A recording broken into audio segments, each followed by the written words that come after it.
मेरी काशी के मेरे प्यारे भाई और बहनों, आप सबके प्रणाम बा।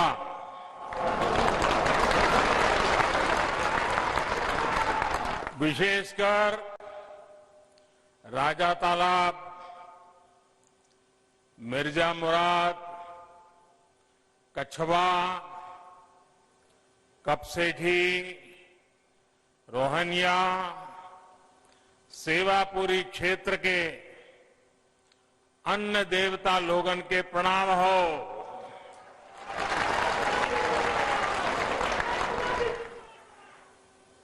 आप सभी को देव दीपावली और गुरु पर्व की ढेरों बधाइयां और शुभकामनाएं।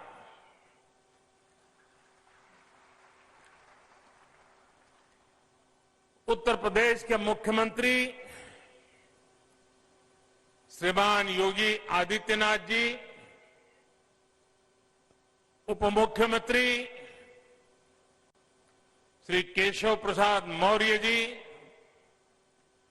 संसद में मेरे साथी भाई रमेश चंद जी और विशाल संख्या में पधारे हुए काशी के मेरे प्यारे भाई और बहनों, देव दीपावली और गुरु नानक देव जी के प्रकाशोत्सव पर आज काशी को आधुनिक इंफ्रास्ट्रक्चर का एक और उपहार मिल रहा है।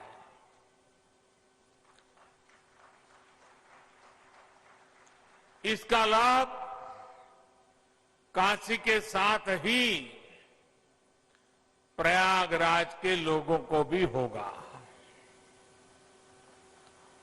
आप सभी को बहुत बहुत बधाई। मुझे याद है साल 2013 में मेरी पहली जनसभा इसी मैदान पर हुई थी।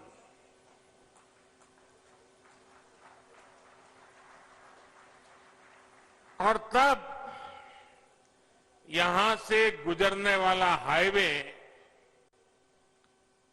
4 लेन का था। आज बाबा विश्वनाथ के आशीर्वाद से ये हाईवे 6 लेन का हो चुका है।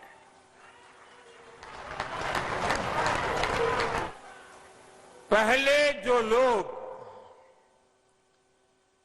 हंडिया से राजा तालाब आते जाते थे, उन्हें पता है इस हाईवे पर कितनी ज्यादा मुश्किलें आती थी। जगह जगह जाम, बहुत धीमे ट्रैफिक, दिल्ली और दूसरे शहरों से भी जो लोग आते थे वो इस रास्ते पर आकर परेशान हो जाते थे। 70 किलोमीटर से ज्यादा का वो सफर अब आराम से होगा, तेज रफ्तार में होगा। इस हाईवे के चौड़ा होने से काशी और प्रयाग के बीच का आना जाना अब और आसान हो गया है। कांवड़ यात्रा के दौरान कांवड़ियों को और इस क्षेत्र के लोगों को जो परेशानी होती थी, अब वो भी समाप्त हो जाएगी। इतना ही नहीं, इसका लाभ कुंभ के दौरान भी मिलेगा। भाई और बहनों, आस्था से जुड़ी जगह हो या फिर किसी विशेष काम की, लोग कहीं भी आने जाने से पहले ये जरूर देखते हैं कि वहां आना जाना कितना आसान है। इस प्रकार की सुविधाएं देसी विदेशी हर तरह के टूरिस्टों और श्रद्धालुओं को भी प्रोत्साहित करती है।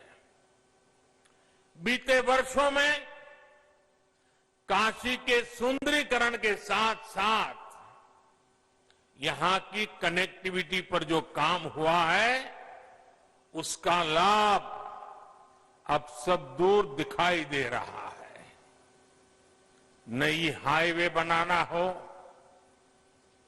पुल फ्लाईओवर बनाना हो, ट्रैफिक जाम कम करने के लिए रास्तों को चौड़ा करना हो, जितना काम बनारस और आसपास के इलाके में अभी हो रहा है, उतना आजादी के बाद कभी नहीं हुआ।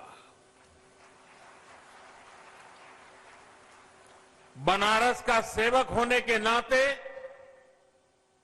मेरा प्रयास यही है कि बनारस के लोगों की दिक्कतें कम हो, उनका जीवन और आसान बने।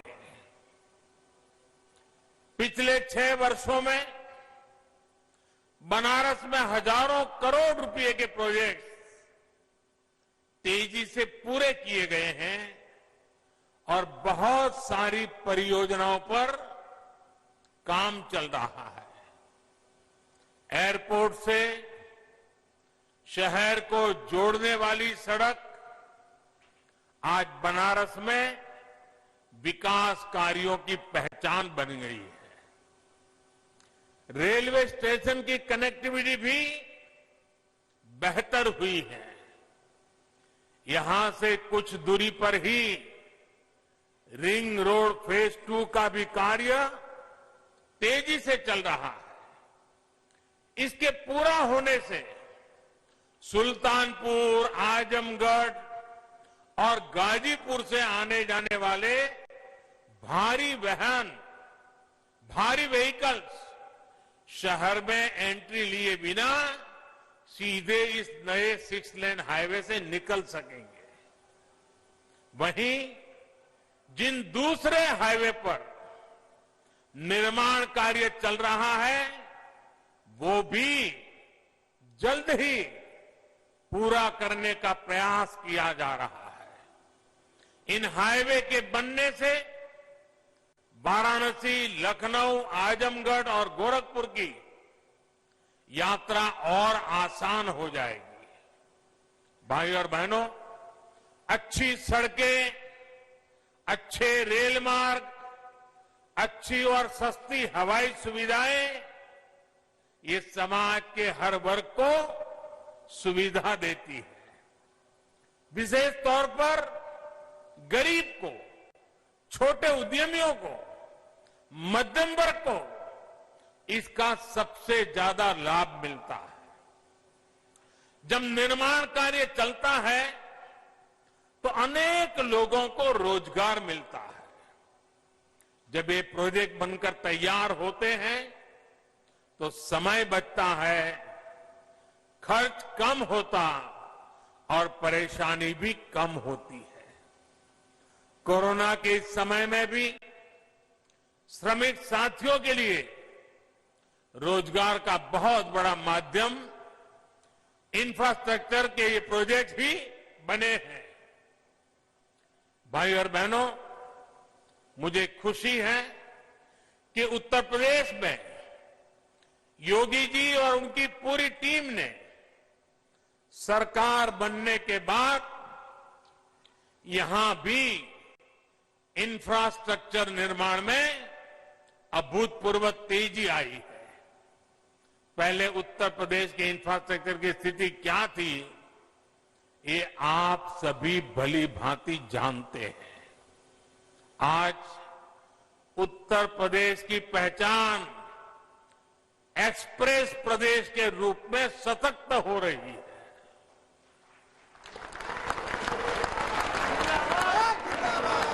यूपी में कनेक्टिविटी के हजारों करोड़ के 5 मेगा प्रोजेक्ट पर एक साथ काम चल रहा है।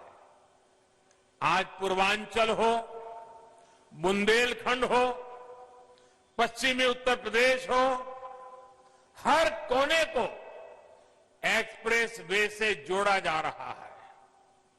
देश के 2 बड़े और आधुनिक डिफेंस कॉरिडोर में से एक हमारे उत्तर प्रदेश में ही बन रहा है।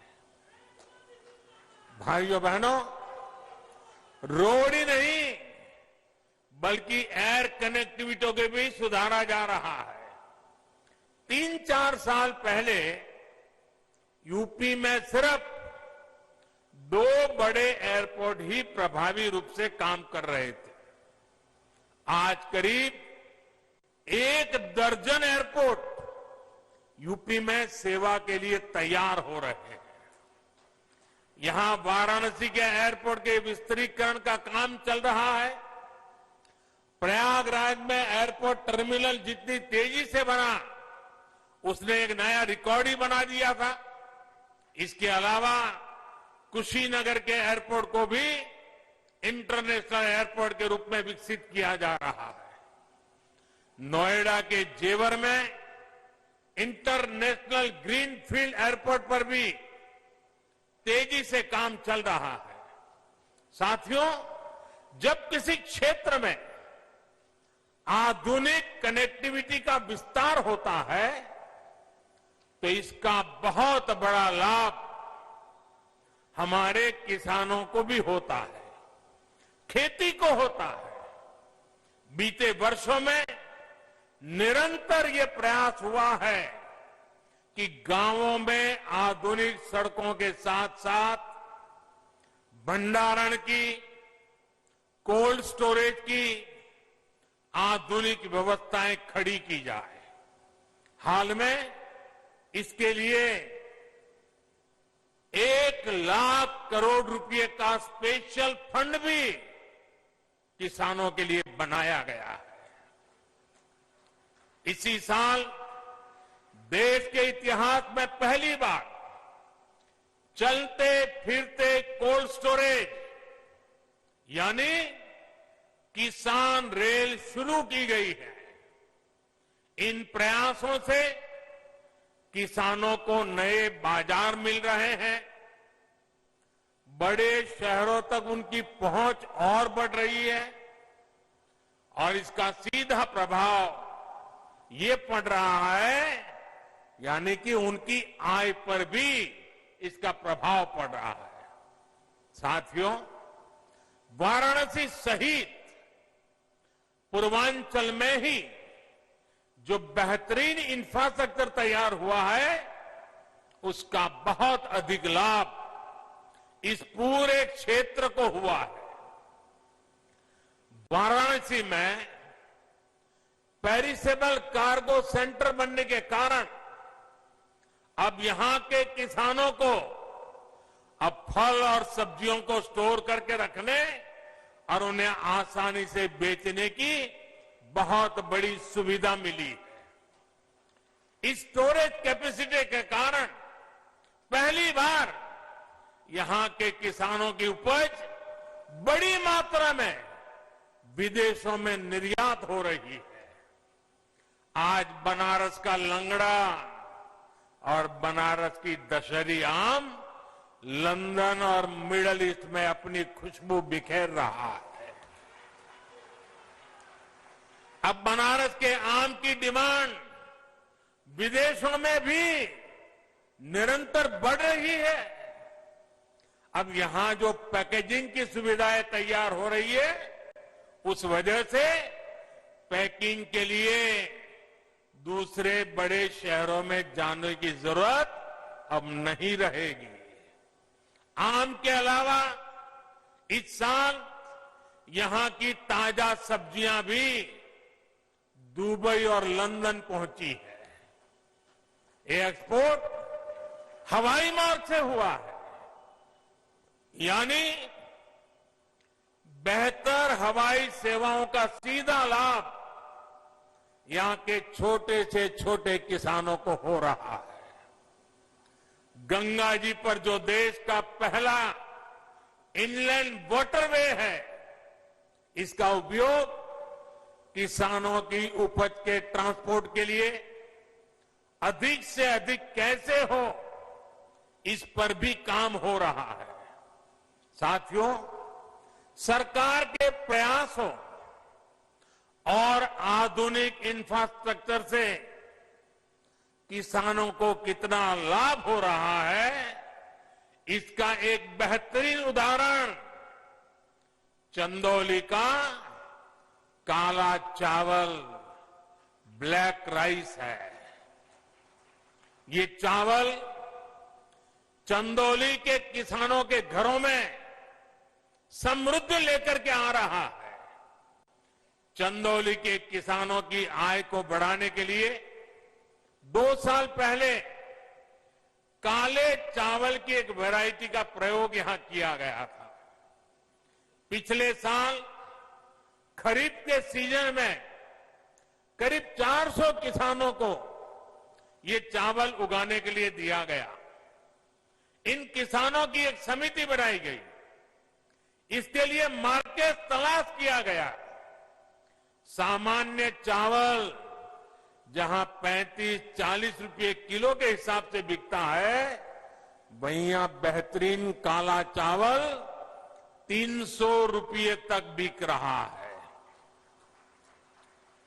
बड़ी बात यह भी है कि ब्लैक राइस को विदेशी बाजार भी मिल गया है। पहली बार ऑस्ट्रेलिया को यह चावल निर्यात हुआ है, वो भी करीब 850 रुपए किलो के हिसाब से। यानी जहां धान का एमएसपी 1800 रुपए है, वहीं काला चावल 8,500 रुपए प्रति क्विंटल बिका है। मुझे बताया गया है कि इस कामयाबी को देखते हुए इस बार के सीजन में लगभग 1000 किसान परिवार काले चावल की खेती कर रहे हैं। भाइयों और बहनों, किसान को आधुनिक सुविधाएं देना, छोटे किसानों को संगठित करके उनको बड़ी ताकत बनाना, किसानों की आय बढ़ाने के प्रयास निरंतर जारी है। बीते सालों में फसल बीमा हो या सिंचाई, बीज हो या बाजार, हर स्तर पर काम किया गया है। प्रधानमंत्री फसल बीमा योजना से देश के लगभग 4 करोड़ किसान परिवारों की मदद हुई है।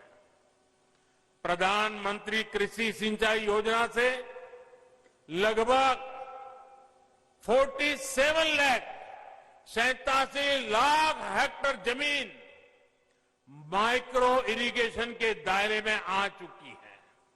लगभग 77,000 करोड़ रुपए के इरिगेशन प्रोजेक्ट पर तेजी से काम चल रहा है। लेकिन साथियों, सफल प्रकल्प ही काफी नहीं होते। इसके साथ साथ किसानों को उस बड़े और व्यापक मार्केट का लाभ भी मिलना चाहिए जो हमारा देश, दुनिया के बड़े बाजार हमारे किसानों को उपलब्ध कराते हैं। इसलिए विकल्प के माध्यम से किसानों को सशक्त करने का रास्ता अपनाया गया है। किसान हित में किए गए कृषि सुधार ऐसे ही विकल्प किसान को देते हैं। अगर किसान को कोई ऐसा खरीदार मिल जाए जो सीधा खेत से उपज उठाए, जो ट्रांसपोर्ट से लेकर लॉजिस्टिक के हर प्रबंध करे और बेहतर कीमत दे, तो क्या किसान को अपनी उपज उसे बेचने की आजादी मिलनी चाहिए कि नहीं मिलनी चाहिए? भारत के कृषि उत्पाद पूरी दुनिया में मशहूर है। क्या किसान की इस बड़े मार्केट और ज्यादा दाम तक किसान की पहुंच होनी चाहिए कि नहीं होनी चाहिए? अगर कोई पुराने सिस्टम से ही लेन देन को ठीक समझता है तो उस पर भी इस कानून में कहां कोई रोक लगाई है भाई? साथियों, नए कृषि सुधारों से किसानों को नए विकल्प और नए कानूनी संरक्षण ही तो दिए गए हैं। पहले तो मंडी के बाहर हुए लेन देन ही गैर कानूनी माने जाते थे। ऐसे में छोटे किसानों के साथ अक्सर धोखा होता था, विवाद होते थे, क्योंकि छोटा किसान तो मंडी पहुंच ही नहीं पाता था। अब ऐसा नहीं है। अब छोटे से छोटा किसान भी मंडी से बाहर हुए हर सौदे को लेकर कानूनी कार्यवाही कर सकता है। यानी किसान को अब नए विकल्प भी मिले हैं और छल से, धोखे से उसे बचाने के लिए कानूनी संरक्षण भी मिला है। किसानों को प्रकल्प के साथ ही नए विकल्प देने से ही हमारे कृषि क्षेत्र का कायाकल्प हो सकता है। सरकार की तरफ से प्रकल्प, किसान के लिए विकल्प, और दोनों साथ साथ चले तभी देश का कायाकल्प होता है। साथियों, सरकारें नीतियां बनाती हैं, कानून कायदे बनाते हैं। नीतियां और कानूनों को समर्थन भी मिलता है तो कुछ सवाल भी स्वाभाविक ही है। ये लोकतंत्र का हिस्सा है और भारत में ये जीवन परंपरा रही है। लेकिन पिछले कुछ समय से एक अलग ही ट्रेंड देश में देखने को मिल रहा है। काशी के आप सभी जागरूक साथियों ने भी ये जरूर अनुभव किया होगा। पहले होता यह था कि सरकार का कोई फैसला अगर किसी को पसंद नहीं आता था तो उसका विरोध होता था। लेकिन बीते कुछ समय से हम एक नया ट्रेंड देख रहे हैं।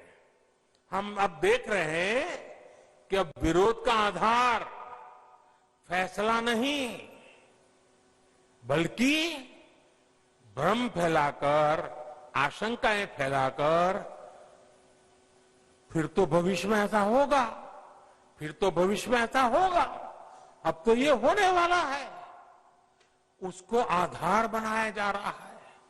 अपप्रचार किया जाता है कि भाई फैसला तो ठीक है, लेकिन पता नहीं इससे आगे चलकर क्या क्या होगा, और फिर कहते हैं ऐसा होगा।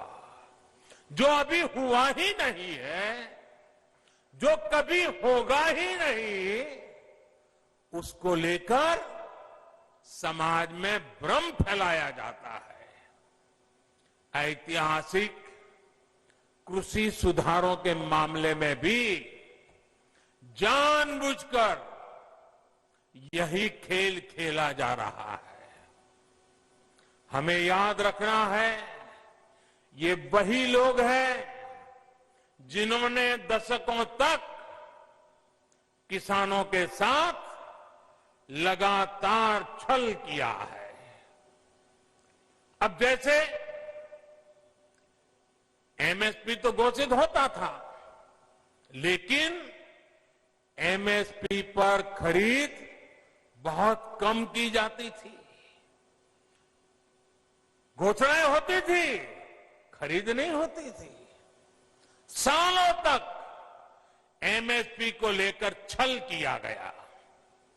किसानों के नाम पर बड़े बड़े कर्ज माफी के पैकेज घोषित किए जाते थे, लेकिन छोटे और सीमांत किसानों तक ये पहुंचते ही नहीं थे। यानी कर्ज माफी को लेकर भी छल किया गया। किसानों के नाम पर बड़ी बड़ी योजनाएं घोषित होती थी, लेकिन वो खुद मानते थे कि 1 रुपये में से सिर्फ 15 पैसे ही किसान तक पहुंचते हैं। यानी योजनाओं के नाम पर छल, किसानों के नाम पर खाद पर बहुत बड़ी सब्सिडी दी गई, लेकिन ये फर्टिलाइजर खेत से ज्यादा काला बाजारियों के पास पहुंच जाता था। यानी यूरिया खाद के नाम पर भी छल। किसानों को प्रोडक्टिविटी बढ़ाने के लिए कहा गया, लेकिन प्रॉफिटेबिलिटी किसान के बजाय किसी और की सुनिश्चित की गई। पहले वोट के लिए वादा और फिर छल, यही खेल लंबे समय तक देश में चलता रहा है। साथियों, जब इतिहास छल का रहा हो, तब 2 बातें बड़ी स्वाभाविक है। पहली ये कि किसान अगर सरकारों की बातों से कई बार आशंकित रहता है, तो उसके पीछे दशकों का ये लंबा छल का इतिहास है। और दूसरी ये कि जिन्होंने वादे तोड़े, छल किया, उनके लिए ये झूठ फैलाना एक प्रकार से आदत बन गई है, मजबूरी बन चुका है। जो पहले होता था वैसा ही अब भी होने वाला है, क्योंकि उन्होंने ऐसा ही किया था। इसलिए वही फॉर्मूला लगा करके आज भी देख रहे हैं। लेकिन जब इस सरकार का ट्रैक रिकॉर्ड देखोगे, तो सच आपके सामने खुल करके आ जाएगा। हमने कहा था कि हम यूरिया की कालाबाजारी रोकेंगे और किसानों को पर्याप्त यूरिया देंगे। बीते 6 साल में यूरिया की कमी नहीं होने दी। पहले तो यूरिया ब्लैक में लेना पड़ता है। यूरिया के लिए रात रात लाइन में ला करके रात को बाहर ठंड में सोना पड़ता था, और कई बार यूरिया लेने वाले किसानों पर लाठीचार्ज की घटनाएं होती थी। आज ये सब बंद हो गया। यहां तक कि कोरोना लॉकडाउन तक, उसमें भी जब लगभग हर गतिविधि बंद थी, तब भी हमने यूरिया पहुंचाने में दिक्कत नहीं आने दी गई। हमने वादा किया था कि स्वामीनाथन आयोग की सिफारिश के अनुकूल लागत का 1.5 गुना एमएसपी देंगे। ये वादा सिर्फ कागज पर ही नहीं, ये वादा हमने पूरा किया। और इतना ही नहीं, किसान के बैंक खाते तक पैसे पहुंचे, इसका प्रबंध किया। साथियों, सिर्फ दाल की ही बात करें, पल्सीज की बात करें, 2014 से पहले के 5 सालों में हमारे जो पहले वाली सरकार थी उसके 5 सालों में लगभग 650 करोड़ रुपए की ही दाल किसान से खरीदी गई थी। कितनी? 650 करोड़। कितना भैया? जरा बताइए, पूरे देश में कितना? 650 करोड़। लेकिन हमने 5 साल में क्या किया आकर के? हमारे 5 सालों में हमने लगभग 49,000 करोड़, 49,000 करोड़, यानी करीब करीब 50,000 करोड़ रुपए की दालें एमएसपी पर खरीदी है। यानी लगभग 75 गुना बढ़ोतरी। कहां 650 करोड़ और कहां करीब करीब 50,000 करोड़।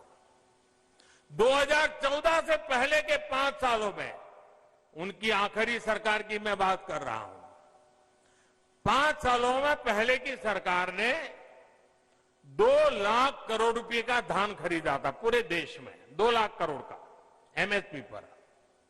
लेकिन हमने हमारे 5 साल में धान के लिए 5 लाख करोड़ रुपए एमएसपी के रूप में किसानों तक हमने पहुंचा दिए हैं साथियों। यानी लगभग 2.5 गुना ज्यादा पैसा किसान के पास पहुंचा है। 2014 से पहले के 5 सालों में गेहूं की खरीद पर 1.5 लाख करोड़ रुपए के आसपास ही किसानों को मिला। 1.5 लाख करोड़ उनकी सरकार के 5 साल। हमने 5 साल में गेहूं पर 3 लाख करोड़ रुपए किसानों को एमएसपी का मिल चुका है, यानी लगभग 2 गुना। अब आप ही बताइए कि अगर मंडियां और एमएसपी को ही हटाना था तो इतनी बड़ी हम ताकत क्यों देते भाई? हम इन पर इतना निवेश ही क्यों करते? हमारी सरकार तो मंडियों को और आधुनिक बनाने के लिए,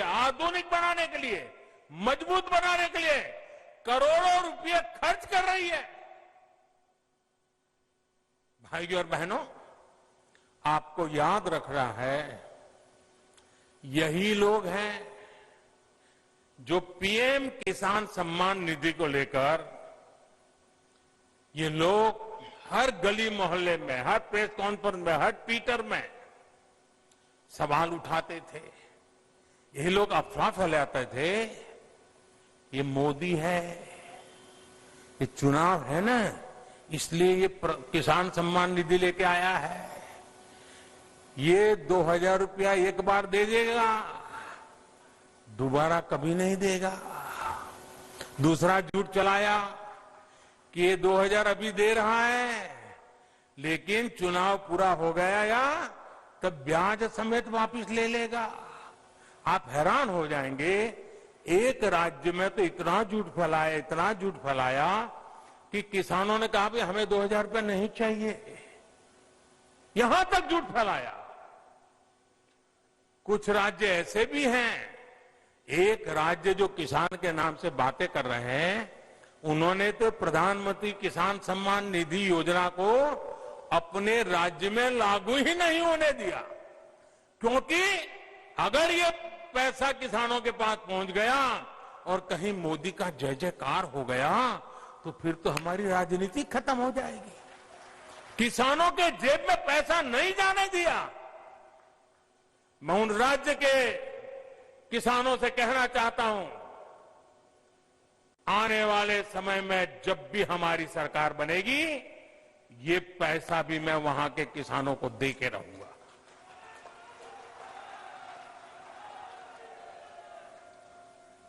साथियों, देश के 10 करोड़ से ज्यादा किसान परिवारों के बैंक खाते में सीधी मदद दी जा रही है और ये प्रधानमंत्री किसान सम्मान निधि के द्वारा लगातार चल रहा है। साल में 3 बार देते हैं और अब तक 1 लाख करोड़ रुपया सीधा किसानों के बैंक खाते में पहुंच चुका है। साथियों, हमने वादा किया था कि किसानों के लिए पेंशन योजना बनाएंगे। आज पीएम किसान मानधन योजना लागू है और बहुत कम समय में ही 21 लाख किसान परिवार इसमें जुड़ भी चुके हैं। भाई और बहनों, वादों को जमीन पर उतारने के इसी ट्रैक रिकॉर्ड के बल पर किसानों के हित में नए कृषि सुधार कानून लाए गए हैं। किसानों को न्याय दिलाने में ये कितने काम आ रहे हैं, ये आए दिन हम जरूर देखेंगे, अनुभव करेंगे और मुझे विश्वास है मीडिया में भी इसकी सकारात्मक चर्चाएं होगी और हमें देखने भी मिलेगा, पढ़ने को भी मिलेगा। मुझे एहसास है कि दशकों का छलावा किसानों को आशंकित करता है। किसानों का दोष नहीं है, लेकिन मैं देशवासियों को कहना चाहता हूं, मैं मेरे किसान भाई बहनों को कहना चाहता हूं और मां गंगा के घाट पर से कहना चाहता हूं, काशी जैसी पवित्र नगरी से कह रहा हूं, अब छल से नहीं, गंगा जल जैसी पवित्र नीयत के साथ काम किया जा रहा है। भाई और बहनों, आशंकाओं के आधार पर भ्रम फैलाने वालों की सच्चाई लगातार देश के सामने आ रही है। जब एक विषय पर इनका झूठ किसान समझ जाते हैं तो ये दूसरे विषय पर झूठ फैलाने लग जाते हैं।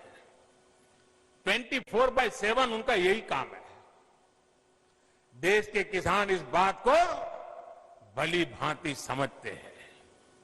जिन किसान परिवारों की अभी भी कुछ चिंताएं हैं, कुछ सवाल है, तो उनका जवाब भी सरकार निरंतर दे रही है, समाधान करने का भरपूर प्रयास कर रही है। मां अन्नपूर्णा के आशीर्वाद से हमारा अन्नदाता आत्मनिर्भर भारत की अगुवाई करेगा। मुझे विश्वास है आज जिन किसानों को कृषि सुधारों पर कुछ शंकाएं हैं, वो भी भविष्य में इन कृषि सुधारों का लाभ उठाकर अपनी आय बढ़ाएंगे, ये मेरा पक्का विश्वास है। अंत में फिर एक बार आप सभी को इस आधुनिक हाईवे के लिए मैं बहुत बहुत बधाई देता हूं। काशी का रूप और स्वरूप यूं ही भव्य बनता रहे, इसके लिए हमारे प्रयास निरंतर चलते रहेंगे। अभी मेरे बनारस में और भी कार्यक्रम हैं, यहां भी कई विषयों पर विस्तार से बात करूंगा। कोरोना के कारण इस बार मुझे आने में थोड़ा विलंब हुआ, लेकिन आज आपके दर्शन हो गए, मुझे नई ऊर्जा मिल गई, आपके आशीर्वाद मिल गए, काम करने की नई ताकत मिल गई। आप इतनी बड़ी मात्रा में आकर के आशीर्वाद दे रहे हैं, यही मेरी ऊर्जा है, यही मेरे लिए आशीर्वाद है। मैं आपका बहुत बहुत आभारी हूं। मेरे साथ दोनों मुट्ठी बंद करके पूरी ताकत से बोलिए, भारत माता की, भारत माता की, भारत माता की, भारत माता की। बहुत बहुत धन्यवाद।